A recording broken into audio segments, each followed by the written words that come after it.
There's something about that heat and that dangerous thing that you can't touch, but yet you can kind of touch it with these tools. And I joke that it's suffering for one's art because it really, I mean, it's hot. I'm always just trying to look to do something different, I hope, something I haven't seen before. A non-glass blower might not really know why that's unique, but a glass blower might look at it and go, God, how in the hell did you get that?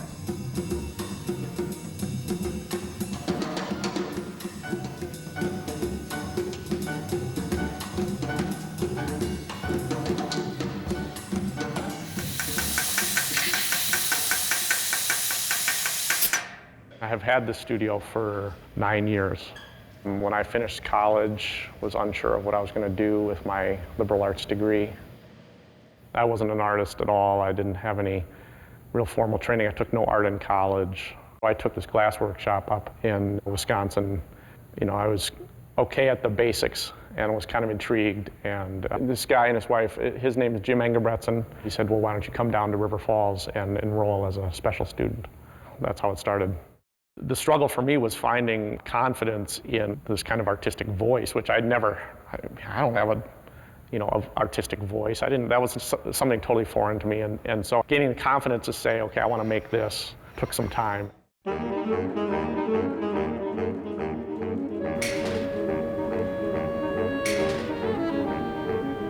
The cane pieces I made first in my studio here because I didn't have any color. And so it's not that complex an idea. It's really a pretty simple idea to just drop these things in there.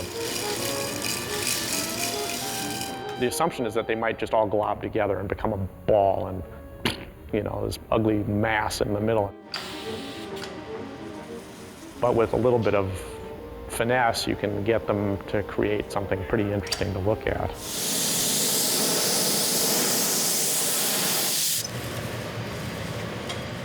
There's something really appealing to me about making something interesting out of clear glass.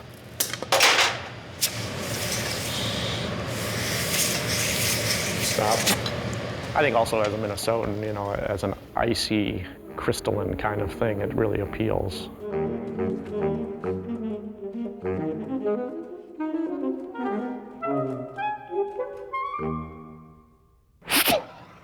We are going to make a piece lined with copper and silver foil. Putting the copper and the silver on, there should be some golds. The copper and the blue with the silver should create some green. First we're going to stick the copper in it. Now you start to understand why maybe you don't see other people do this. It's like, why? What are you doing? And why?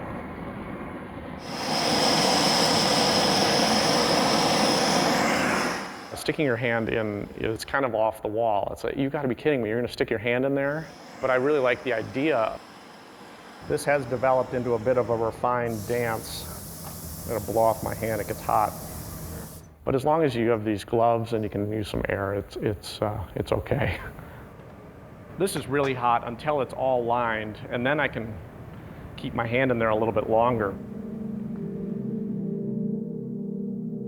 The metals are going right against the colored layer in the vessel, and adding that extra bit of mineral to the color and the extra heat, it just causes them to create a whole nother palette.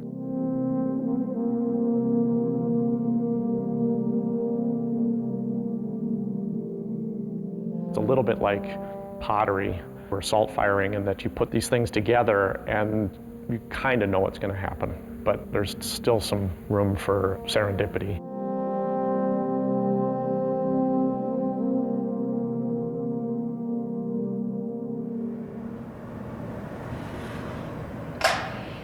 If the glass and I are on different wavelengths, it can be a struggle. And so when you make a nice piece, it's like, that's cool looking, and I really like that. There's still that kind of surprise that I'm able to make something, like that. And when it's, I think, elegant and clean, and that's exciting to me.